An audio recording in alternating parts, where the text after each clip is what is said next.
በስመ አብ ወወልድ ወመንፈስ ቅዱስ አሐዱ አምላክ አሜን። ሰላም እግዚአብሔር ከሁላችሁ ጋር ይሁን። ውድና የተከበራችሁ የፍኖተ ኤማሁስ ቻናል ቤተሰቦች እንደምን ሰነበታችሁ? እንደምን ሳላችሁ? የአምላካችን የቅዱስ እግዚአብሔር ቸርነት፣ የእናታችን የድንግል ማርያም አማላጅነት፣ የቅዱሳን አባቶች በረከትና ረድኤት ከሁላችን ጋር ይሁን። እነሆ ቅድስት ቤተክርስቲያናችን በፍቅር በደስታና በታላቅ ጉጉት ወደምትጠብቀው ጾመ ፍልሰታ የእናታችን የእመቤታችን የቅድስት ድንግል ማርያም ጾም ለመግባት ጥቂት ቀናት ብቻ ቀርተውናል። ይህ ጾም ሐዋርያት የእመቤታችን ትንሣኤና ዕርገት ለማየት በታላቅ ሱባኤና ጸሎት እግዚአብሔርን የተማጸኑበት፣ ሰማያዊ ምስጢር የተገለጠበት ታላቅ የበረከት ወቅት ነው። ነገር ግን ጾሙ ከመግባቱ በፊት እንዲሁም በጾሙ ወቅት ብዙዎቻችንም ሳናውቅ የምንፈጽማቸው ጥቃቅን ስህተቶች የጾማችንን መንፈሳዊ ፍሬ ሲያሳጡብን ይስተዋላሉ። በዛሬው የኤማሁስ መርሃ ግብራችን ጾመ ፍልሰታ ሳይገባና በጾሙ ወቅት በፍጹም ልናደርጋቸው የማይገቡን 7 ነገሮችንና በእርግጥም ማድረግ የሚገቡን 7 መሰረታዊ ነገሮችን ምን እንደሆኑ ከአባቶችን ምክር ጋር በዝርዝር እንመለከታለን። ወደ ትምህርቱም ከመሄዳችን በፊት ለፍኖተ ኤማሁስ ቻናል አዲስ የሆናቸው ሰብስክራይብ በማድረግ የቤተሰባችን አባል እንድትሆኑ፣ ሁላችሁም ደግሞ የመንፈሳዊ ትምህርት ለብዙዎች እንዲደርስ ቪዲዮውን ላይክ በማድረግ እንድትጀምሩ በቅድስት ድንግል ማርያም ፍቅር እንጠይቃችኋለን። እስከ ቪዲዮ መጨረሻ ድረስ አብራችሁን ቆዩ። ውድ የፍኖተ ኤማሁስ ቤተሰቦች ወደ ጾመ ፍልሰታ ስንገባ ከምናገኛቸው ሰማያዊ በረከቶች ይልቅ በመዘናጋታችን የምናጣቸው ጸጋዎች ሊያሳስቡን ይገባል። ብዙዎቻችን ጾምን በታላቅ ጉጉት እንጀምረዋለን። ነገር ግን ሳናውቀው በምንፈጽማቸው ጥቃቅን ይመስሉ ግን ከበድ ባሉ መንፈሳዊ ስህተቶች ምክንያት የጾማችን ፍሬን እናጣዋለን። በዛሬው መርሃ ግብራችን የመጀመሪያ ክፍል በጾመ ፍልሰታ ወቅት በፍጹም ልናደርጋቸው የማይገቡ 7 መሰረታዊ ስህተቶችን እንመለከታለን። እነዚህን ስህተቶች ከሕይወታችን በማስወገድ ጾማችንን በግልጥ የእግዚአብሔርን በረከት የሚያስገኝ እንጂ የከንቱ ድካም እንዳይሆንብን በጥንቃቄ እናስተውል። የመጀመሪያውና አብዛኞቻችን ከመጾማችን በፊት የምንወድቅበት ትልቁ ስህተት ይሄው ነው። አንደኛ፣ ጾሙ ሳይገባ በፊት ከወዲሁ በምግብና በመጠጥ መዝለል ወይም አላስፈላጊ የሥጋ ዝግጅት ማድረግ ነው። በብዙዎቻችን ሕይወት ውስጥ የሚታይ ነገር ግን በጣም ጎጂ የሆነ መንፈሳዊ ልማድ አለ።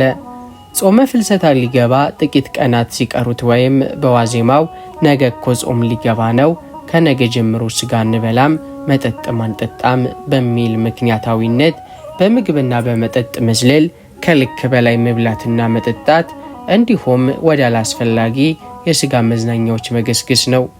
ይህ ድርጊት በቤተ ክርስቲያናችን አስተምህሮ ጾምን በኃጢአት መቀበል ይባላል። ጾም ማለት ነፍስን ለጸሎትና ለስግደት ማዘጋጀት እንጂ ጾሙ ከመግባቱ በፊት ሥጋን ባልተገባ ፍቃድ አብዝቶ መመገብ ለጾም መዘጋጀት አይደለም። ትልቁ ስህተትም እዚህ ላይ ነው። መንፈሳዊ ድንዛዜን ይፈጥርብናል። ጾሙ ከመግባቱ በፊት ሆድን ባልተገባ ምግብና መጠጥ አብዝቶ መሙላት ጾሙ በሚገባበት መጀመሪያ ቀን ላይ ከባድ የስንፍና የድካምና የእንቅልፍ መንፈስን ያመጣብናል። ነፍሳችን ለጸሎትና ለስግደት እንዳትነሳሳ ሆዳችንንም ይጫናታል። ሌላኛው ደግሞ ጾምን እንደ ቅጣት ማየት ነው። ጾሙ ከመግባቱ በፊት ልደሰትበት ብሎ ማሰብን ያመጣል። ጾምን እንደ እስር ቤት ወይም እንደ ከባድ ቅጣት የማየት የስህተት አመለካከት ውጤትም ነው። ጾም የበረከትና የደስታ ወቅት እንጂ የችግር ጊዜ አይደለም። ቅዱሳን አባቶቻችን ጾምን ከመቀበላችን በፊት ስላለው መንፈሳዊ ዝግጅት በጥብቅ ያስተምሩናል። ታላቁ ቅዱስ ዮሐንስ አፈወርቅ ጾም ከመግባቱ በፊት ስለሚደረግ ከልክ ያለፈ ስግብግብነት ሲናገር ጾም ሊገባ ነው በማለት ሆድህን በምግብና በመጠጥ የምትሞላ ከሆነ ገና ሳትጾም የጾምህን ፍሬ አበላሸኸው ማለት ነው። ጾም የሚቀበሉት በጸሎትና በንስሐ እንጂ በስግብግብነትና በመስከር አይደለም። ንጹህ ማዕድን ይዘ ወደ ጾም ግባ፣ ያለበለዚያ በጾም መጀመሪያ ቀን ከምግብ ሳይሆን ከከበደ ሆድህ ጋር ስትታገል ትኖራለህ ይለናል። ቅዱስ ባስልዮስ ዘቂሳርያ ደግሞ ስለ መንፈሳዊ ዝግጅት ሲናገር የጦር ፈረስ ወደ ጦርነት ከመግባቱ በፊት እንደሚለማመደው ሁሉ መንፈሳዊ ሰውም ወደ ጾም ከመግባቱ በፊት ነፍሱን በጸሎትና በትሕትና ያዘጋጃታል። ስጋህን በምግብ አብጠህ ወደ ጾም ብትገባ ጾም ስጋህን ሳይሆን አንተ ጾምን ታደክማለህ ይለናል። ወድ የፍኖተ ኤማሁስ ቤተሰቦች ወደ ሁለተኛው ነጥብ እንለፍ። ይኸውም በጾመ ፍልሰታ ወቅት የሚታየው ሌላው ትልቅ ስህተት ጾምን ያለምንም መንፈሳዊ ዓላማና ውስጣዊ ፍላጎት እንዲሁ ሰው ስለ ጾመው የነሐሴ ጾምም ስለሆነ ወይም የቤተሰብ ልማድ ስለሆነ ብቻ መጾም ነው። ብዙዎቻችን ጾሙ ሲገባ አብረን እንጾማለን። ነገር ግን በዚህ ጾም ከእግዚአብሔር ጋር እንዴት ነው የምታረቀው? ከእመቤታችን ድንግል ማርያም ረድኤትና በረከት ምን አገኛለሁ? የትኛውን መጥፎ አመሌን ነው የምተወው ብለን ራሳችንን አንጠይቅም። ጾምን ያለ ዓላማና ያለ ፍቅር መጾም ልክ መንገድ ወዴት እንደሚወስድ ሳያውቅ በሰዎችም መንጋ ተገፋፍቶ እንደሚጓዝ መንገደኛ ነው። ትልቁ ስህተትም እዚህ ላይ ነው። የመጀመሪያው ጾሙን አሰልችና ከባድ ያደርገዋል። ጾምን እንደ ሃይማኖታዊ ግዴታ ወይም እንደ ባህል ብቻ ስናየው ቀናቱ በፍጥነት እንዲያልቁልን እየቸኮልን በሰዓትም እያየን እንድንጾም ያደርገናል። ሁለተኛው ደግሞ መንፈሳዊ ፍሬ ያጣብናል። በፍቅርና በጉጉት ያልተጾመ ጾም በውስጣችን ምንም አይነት መንፈሳዊ ለውጥ አያመጣም። ጾሙ ሲያልቅም ያው የቀደመው ማንነታችን ላይ እንቀራለን። ቅዱሳን አባቶቻችን ጾም በልማድ ሳይሆን በፍቅርና በዓላማ ሊደረግ እንደሚገባ በጥብቅ ያስተምሩናል። ታላቁ ቅዱስ ዮሐንስ አፈወርቅ ስለ ጾም ዓላማ ሲናገር እንዲህ ይላል። ጾም ማለት ዝም ብሎ በዓመቱ ውስጥ የሚመጣ የቀን መቁጠሪያ ልማድ አይደለም። ጾም የነፍስ መድኃኒት ነው። መድኃኒት ደግሞ የሚወሰደው ለበሽታው ዓላማ ተደርጎ እንጂ ዝም ብሎ በልማድ አይደለም። ስትጾም ከየትኛውም የኃጢአት ደዌ ለመፈወስ እንደ ጾም ዓላማ ይኑር። የመነኮሳት አባት ቅዱስ እንጦንስ ደግሞ በልማድ ስለሚደረግ ተጋድሎ ሲናገር ብዙዎች ይጾማሉ፣ ይጸልያሉ፣ ይጋደላሉ። ነገር ግን የሥራቸውን ምስጢርና ዓላማም ስላላወቁት ፍሬ ሳያፈሩ ይደክማሉ። ጾም በእግዚአብሔር ፊት ዋጋ እንዲኖረው ከተፈለገ በልብ ውስጥ ባለው በፍቅርና በፈቃድ እንጂ በልማድ ተገፋፍቶ መሆን የለበትም ይለናል። ወድ የፍኖተ ኤማሁስ ቤተሰቦች ወደ ሶስተኛው መሰረታዊ ነጥብ እንለፍ። ይኸውም በጾመ ፍልሰታ ወቅት የሚፈጸመው ሌላው ትልቅ ስህተት የምግብ ይዘትን በመቀየር ብቻ ጾመን ፈጸምን ብሎ ማሰብ ነው። ከእንስሳት ተዋጽኦ፣ ከስጋ፣ ከቅቤ፣ ከወተትና ከእንቁላል ተከልክለን ወደ እጽዋት ተዋጽኦ እንዞራለን። ይህ መልካም ቢሆንም ምላሳችን ግን ከሐሜት፣ ከጥል፣ ከነገርና ከሐሰት ንግግር ካልከለከል ነው ግን ትልቅ ውድቀት ነው። እውነተኛ ጾም የሆድ መከልከል ብቻ ሳይሆን የህዋሳት ሁሉ መገዛት ነው። ሆዳችን ከስጋ ተገልክሎ ምላሳችን ግን በሐሜትና በነገር የወንድማችንን ስጋ የሚበላ ከሆነ፣ አይናችን አላስፈላጊ ምስሎችንም የሚያይ ከሆነ፣ ጆሮአችን ከንቱ ወሬን የሚሰማ ከሆነ የተለወጠው ማዕዳችን እንጂ ህይወታችን አይደለም። ትልቁ ስህተትም እዚህ ላይ ነው። አንደኛ ጾምን ወደ ረሃብ ይቀይርብናል። ሆድ ብቻ ተርቦ ህዋሳት ካልጾሙ ድካማችን የሆድ ረሃብ እንጂ በእግዚአብሔር ፊት መንፈሳዊ መስዋዕት አይሆንም። ሁለተኛው ደግሞ ግብዝነትን ያመጣብናል። ስጋ ባለመብላት ብቻ ራሳችንን ጻድቅ አድርገን እየቆጠርን በንግግራችንና በባህሪያችን ሰዎችን የምናቆስልም ከሆነ ጾማችን ፍሬ አልባ ይሆናል። ቅዱሳን አባቶቻችን የህዋሳት ጾም ከምግብ ጾም እንደሚበልጥ በብዙ መንገድ አስተምረውናል። ታላቁ ቅዱስ ዮሐንስ አፈወርቅ ይህንን ስህተት ሲገልጽ እንዲህ ይላል። ስጋ አልበላም ትላለህ፣ ነገር ግን በምላስ የወንድምህን ስጋ ትበላዋለህ። የወተት ተዋጽኦ አልቀምስም ትላለህ፣ ነገር ግን በምላስ የደካሞችን ደም ትጠጣለህ። ምላስ ከሐሜትና ከጥል ካልጾመ ሆድህ በመጾሙ የሚያገኘው ምንም አይነት ረብ የለውም። ዓይንህም ይጹም፣ ጆሮህም ይጹም፣ እግርህም እጅህም ይጹም ይለናል።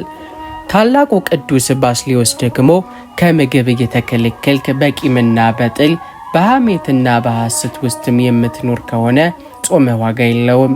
ሰይጣንም እኮ ምግብ አይበላም፣ ፍጹም ጾመኛ ነው። ነገር ግን ከክፋትና ከትዕቢቱም ስላልተመለሰ ሰይጣን ሆኖ ቀረ። አንተም ሕዋሳትህን ሳትገታ ብትጾም ጾም ሰይጣናዊ ጾም ይሆናል ይለናል። ወድ የፍኖተ ኤማሁስ ቤተሰቦች ወደ አራተኛው መሰረታዊ ነጥብ እንለፍ። ይህ ነጥብ በጾም ወቅት ብዙዎቻችን የምንዘነጋውና የጾማችንን መንፈሳዊ ፍሬና በረከት ሙሉ በሙሉ ሊያሳጣን የሚችል ትልቅ ስህተት ነው። በጾመ ፍልሰታ ወቅት የሚፈጸመው ሌላው ትልቅ ስህተት ጾሙን ያለ ንስሐ አባት መሪነት ያለ ቅዱስ ቁርባን እንዲሁ በባዶ ሆድ መፈጸም ነው። ብዙዎቻችን ጾሙ ሲገባ እንጾማለን፣ ነገር ግን ወደ ንስሐ አባት ቀርበን ኃጢአታችንን አንናዘዝም፣ ሕይወታችንንም አንመረምርም።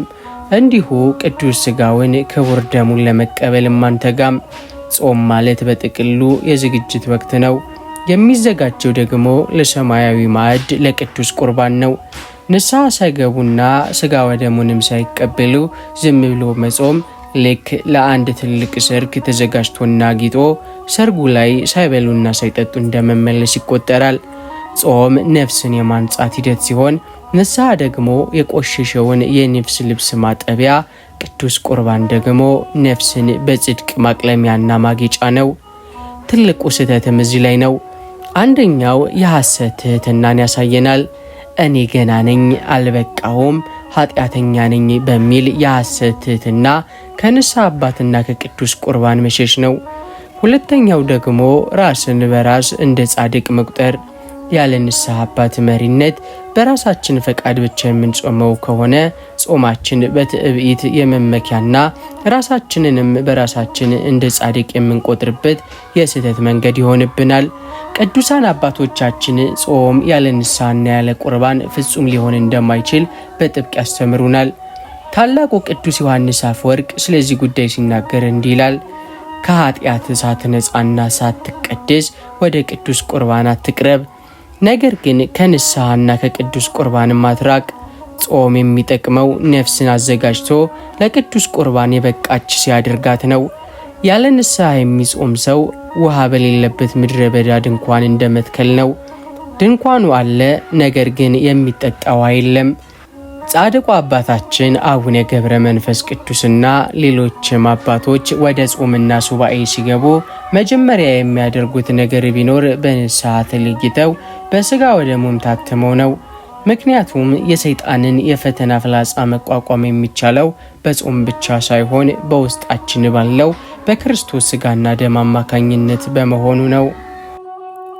በጾመ ፍልሰታ ወቅት የሚታይ ሌላው አደገኛ ስህተት ጾምን ለክብር፣ ለውዳሴ ከንቱ ወይም ሰዎችን ለመውቀሻ መሳሪያ ማድረግ ነው። ብዙዎቻችን ስንጾም በፊታችን ላይ የሐዘንና የድካም ምልክትን በማሳየት እኔ እኮ በፍልሰታ ሱባኤ ይዣለሁ፣ በጣም ደክሞኛል የሚልን ስሜት ለሰዎች እንዲሰማ እንፈልጋለን። ይባስ ብሎ ደግሞ በጾም ምክንያት በምናሳየው ተነሳሽነትና ቁጣም ሰዎችን እያቆሰልን ጾም ይዞኝ እኮ ነው፣ ለዛን የተቆጣሁት እያልን ውሸትን፣ ክፋትን በጾም ስም እናማካኛለን።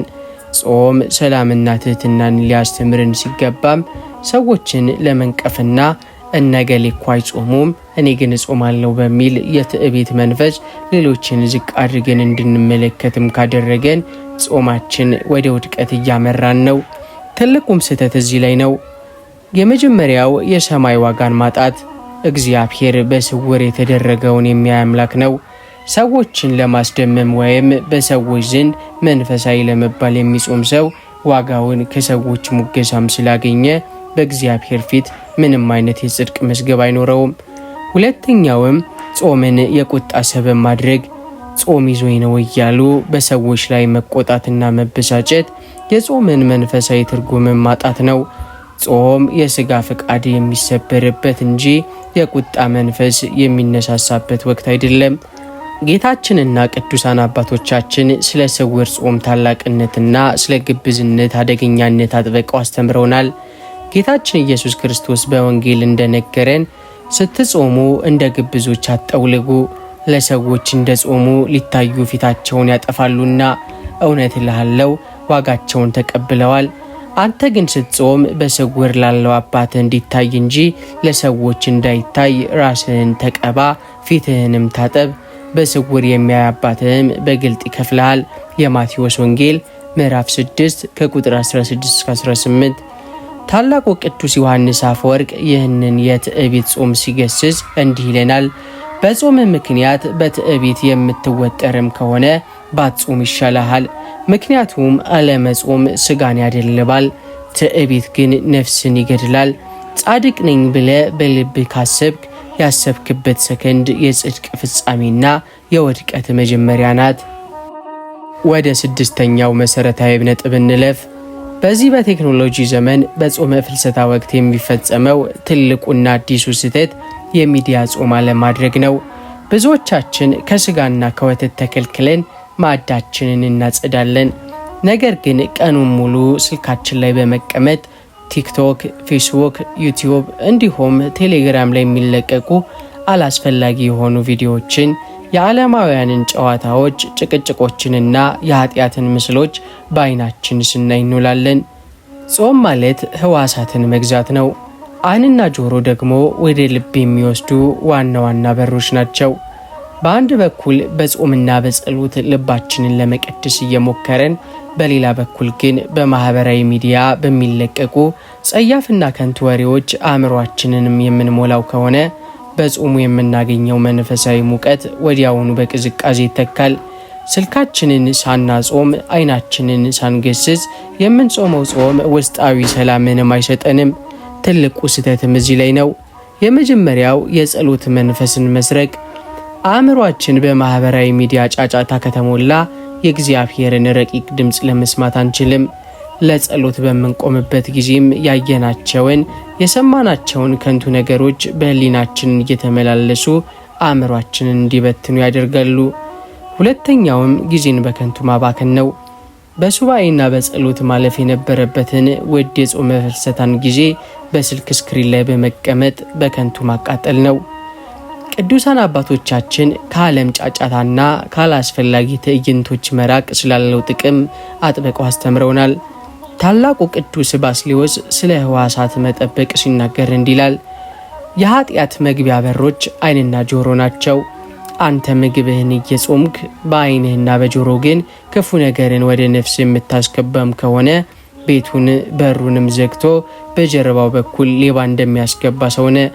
ህዋሶቻችሁን ከማይረባ ትዕይንትና ወሬ ጠብቁ። የሶርያው መብራት ቅዱስ ይስሐቅ ደግሞ ከጫጫታ ስለ መራቅ ሲናገር ከሰው ወሬና ከዓለም ትዕይንት ራስን ባራክ ቁጥር መለኮታዊ ምስጢር በልብ ውስጥ ይበራል። ጾም ፍሬ እንዲያፈራ ከፈለክም ከከንቱ ወሬዎችና ከሚያናውጡም ነገሮች ራቅ ይለናል። ወደ 7ኛውና የክፍል 1 የመጨረሻው መሰረታዊ ነጥብ እንለፍ። ይህ ነጥብ የጾማችንን አጠቃላይ ውጤት የሚወስን የብዙዎቻችንን መንፈሳዊ ድካም ከንቱ የሚያደርግ ታላቅ መዘናጋት ነው።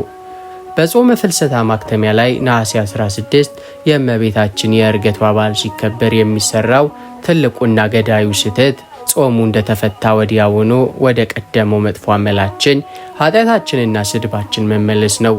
ብዙዎቻችን ጾሙ እስኪያልቅ ድረስ ቀናትን በጉጉት እንቆጥራለን። ጾሙ ሲፈታ ግን ልክ ከእስር ቤት እንደተፈታ ሰው መንፈሳዊ ሕይወታችን ሙሉ በሙሉ እንጥለዋለን። ጾም ማለት መንፈሳዊ ልምምድ የምናደርግበት፣ ትዕግስትን፣ ፍቅርን፣ ንጽህናንና ራስን መግዛትን የምንማርበት ታላቅ ትምህርት ቤት ነው። በትምህርት ቤት የተማረ ተማሪ ትምህርቱን ጨርሶ ሲወጣ የተሻለ ሰው መሆን እንዳለበት ሁሉ እኛም ከጾመ ፍልሰታ ሱባኤ ስንወጣ በጾሙ ያገኘነውን ቅድስና መንፈሳዊ ጥንካሬም ልናስጠብቅ ይገባናል። ነገር ግን ጾሙ ሲያልቅ ጸሎቱን ትተን ወደ ጭፈራ፣ ወደ ቂምና ጥል የምንመለስ ከሆነ ጾማችን ጊዜያዊ መታቀብ እንጂ እውነተኛ መለወጥ አልነበረም ማለት ነው። ትልቁም ስህተት እዚህ ላይ ነው። የመጀመሪያው ጾምን እንደ ከባድ ቀንበር ማየት፣ ጾሙ አለቀ አሁን ነፃ ወጣን የሚል ስሜት በውስጣችን ካለ ጾምን የወደድነው በረከት ፍለጋ ሳይሆን በግዴታ መሆኑን ያሳየናል። ሁለተኛውም መንፈሳዊ ሀብትን በአንድ ቀን ማጣት ነው። በ16 ቀናት ሱባኤና ተጋድሎ የሰበሰብነውን ሰማያዊ ጸጋና በረከት ጾሙ በወጣበት በሁለተኛው ቀን ወደ ኃጢአት በመመለስ ሙሉ በሙሉ እንከስራለን። ቅዱሳን አባቶቻችን ከጾም በኋላ ስላለው ሕይወትና ስላለው ታላቅ መንፈሳዊ ጥንቃቄ በጥብቅ መክረውናል። ታላቁ ቅዱስ ዮሐንስ አፈወርቅ ጾም ሲፈታ ምዕመናን የሚዘናጉትን ስህተት ሲገስጽ እንዲህ ይላል። ጾም ተፈታ ማለት ኃጢአት ተፈቀደ ማለት አይደለም።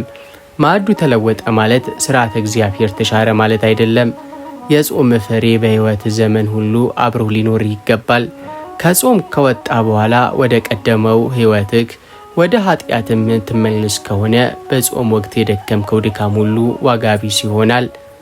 ቅዱስ ኤፍሬም ሶርያዊው ስለ ጾም ፍጻሜ ሲናገር የጦር ፈረስ ከጦርነት በኋላ ቢሆን ኃይሉንና መጋለቡን አያቆምም። አንተም ከጾም ሜዳ ስትወጣ መንፈሳዊ ጋሻህንና ሰይፍህን ጸሎትህንና ትሕትናህን አትጣ። ሰይጣን አንተን ለመጣል የሚመጣው ጾሙ ሲያልቅና ስትዘናጋ ነው ይለናል።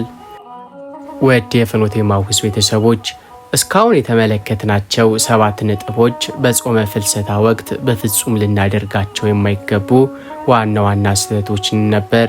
አሁን ደግሞ ጾማችንን በእግዚአብሔርና በእመቤታችን ፊት ተቀባይነት እንዲኖረው በረከትንም እንድናፍስበት በእርግጥ ልናደርጋቸው ወደሚገቡት 7 መሰረታዊ መንፈሳዊ ተጋድሎች እንሸጋገራለን። ወደ መጀመሪያው መሰረታዊ ነጥብ እንለፍ።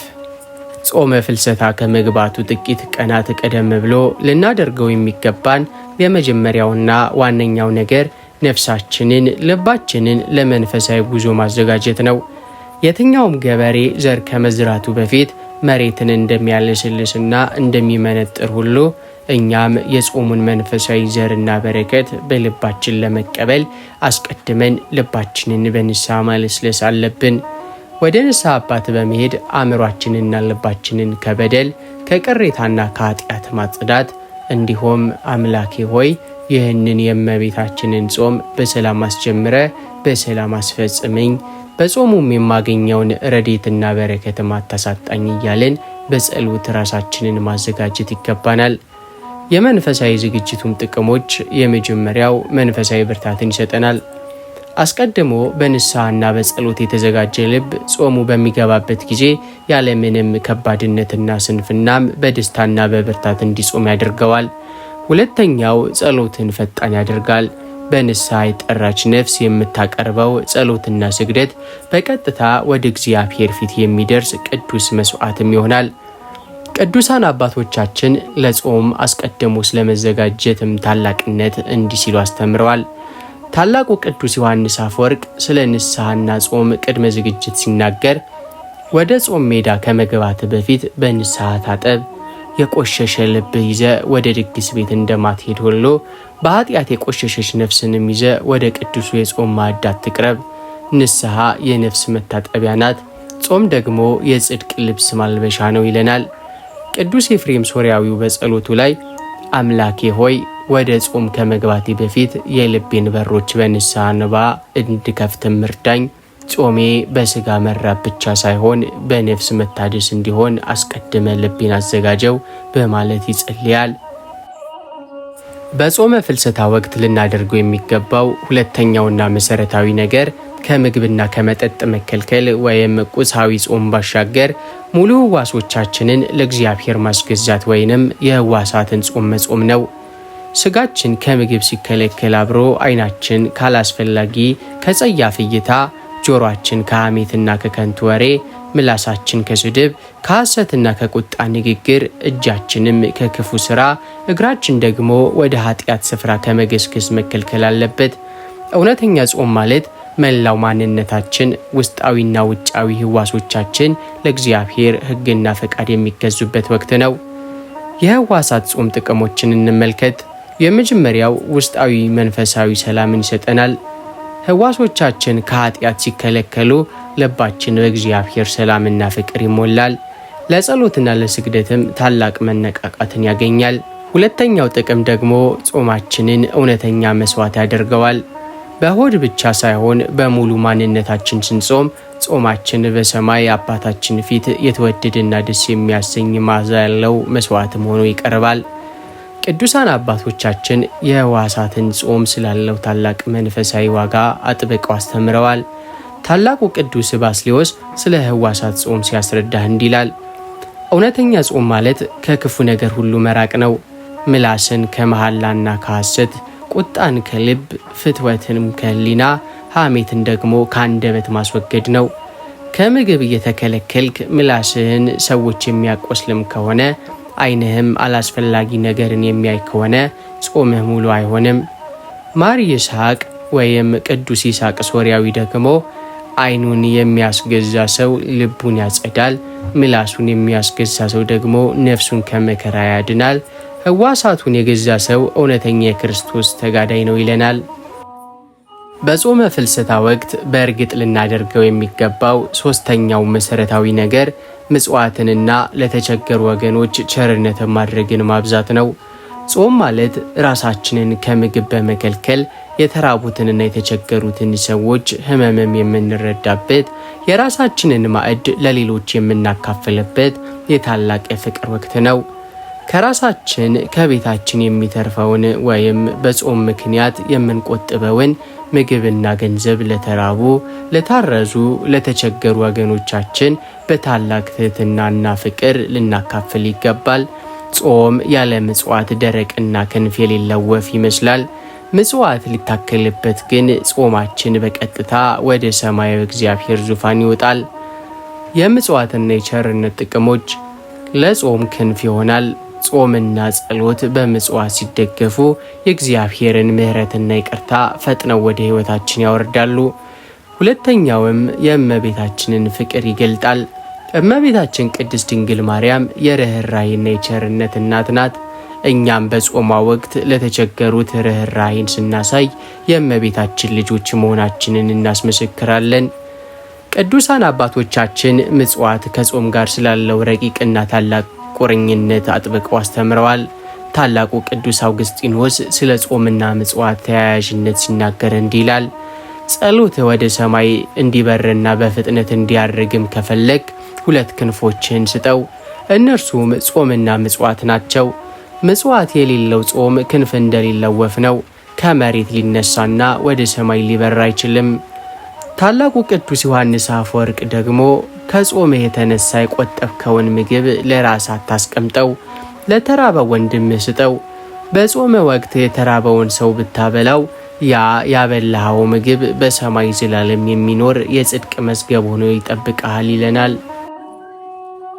በጾመ ፍልሰታ ወቅት በእርግጥ ልናደርገው የሚገባ አምስተኛው መሰረታዊ ነገር ከዓለም ጫጫታ በመለየት የሱባኤ የቆይታ ጊዜ ማዘጋጀት ነው።